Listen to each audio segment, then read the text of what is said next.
about the plight of women in Iran. Please.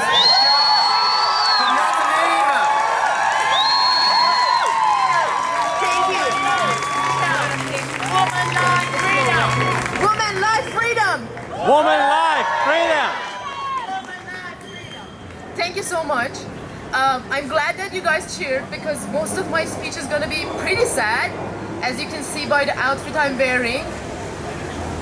Thank you so much. Woo! Thank you. On this Aboriginal land, I want to tell you the story of another land. A land that's bleeding, that's going through a revolution led by women and its minorities, the minorities that have come together to become the majority. Thank you. I'm gonna tell you the story of Iran and the revolution that is going through right now. To understand what's happening there, I have to give you a little bit of history lessons and a little bit of politics lessons. It's very complicated, so please bear with me. Islamic Republic of Iran is a dictatorship that has taken Iranians hostage for 43 years. It has ruled their bodies and their choices for 43 years. It has killed our people, oppressed us, divided us for 43 years. Every dictatorship stands on several pillars of control and power. For Islamic Republic, the first one starts in oppressing women, in establishing a gender apartheid, and that starts from imposing a dress code on us. We call it compulsory hijab, forcing us what to wear, how to behave in the public. And that extends into limiting our participation in public, holding office, taking custody of our children, and it's one of its most heinous ways. It manifests in using rape as a torture on political prisoners.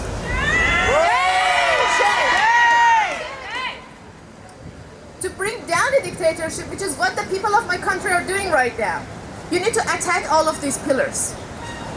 And you, as Australians here right now, can help us to bring down some of those.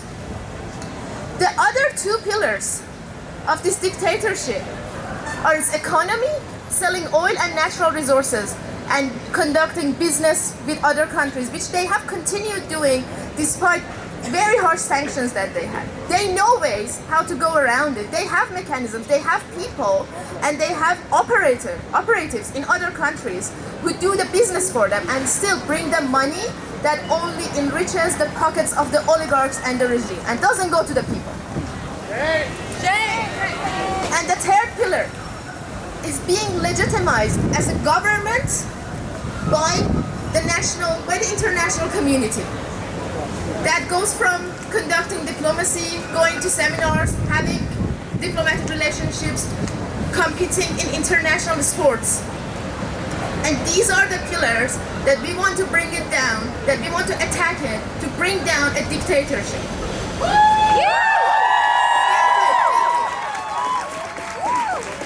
So I'm going to tell you about compulsory hijab. One of the forms of oppression that girls in Iran start experiencing when they turn 7, when they have to wear the hijab to go to school, to get education, all of that. You might have heard about it. And I'm going to tell you a story of Gina Amina. That's her picture. 64 days ago, she got arrested by the morality police in Tehran. She was brutally attacked by them when she was in their custody. Short after, she fell down. They took her to the hospital. She went into a coma and she died. Her death was just, I can't even put it into words how much it affected all of us. I, as a woman, walking in the streets of Tehran, I can get arrested by morality police at every second. And it doesn't matter what I'm wearing. It doesn't matter if I have the hijab on or not. Because there are rules for how they arrest you, what dress they deem immoral or what they deem too slutty changes all the time. And that inconsistency gives them power. That inconsistency makes it confusing for all of you to understand what's happening to women in Iran. And they gain power in this inconsistency. Please understand that. Please educate yourself about it. Please come and talk to me about it. I'm here to explain all of this to you. Our fight against compulsory hijab is not Islamophobia. It's just for the freedom of clothing, freedom of choice, and the freedom and the right to be safe in the streets of our own country. Thank you. When Gina died, on her funeral, her mother wrote this on her headstone. Gina, dear, you didn't die. Your name will become a rallying cry. And it has become a rallying cry.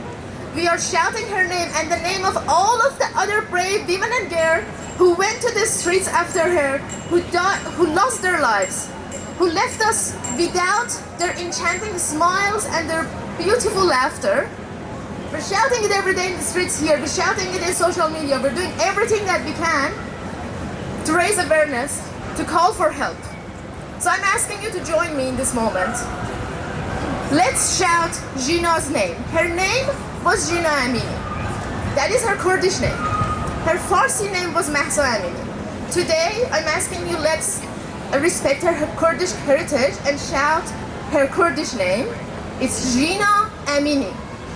Say her name.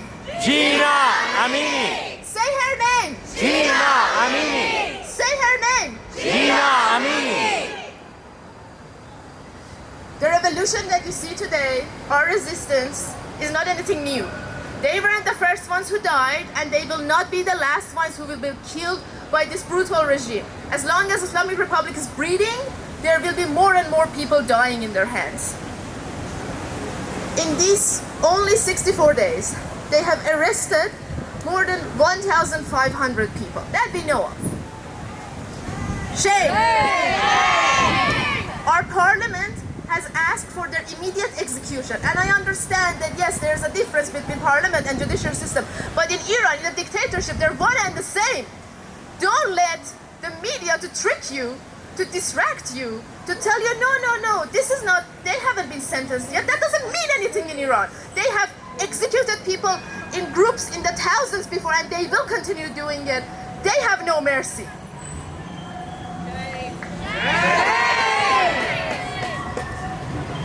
There's a great history of resistance by the women of my country.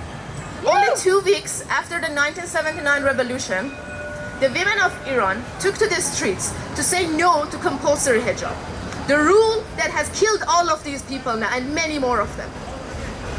They took to the streets that day to say no to the plainclothes officer who were harassing them. At the time, those plainclothes officers, they had a chant. They were saying, either wear the hijab or we're going to hit you in the head. That was their chant for hitting women in the streets.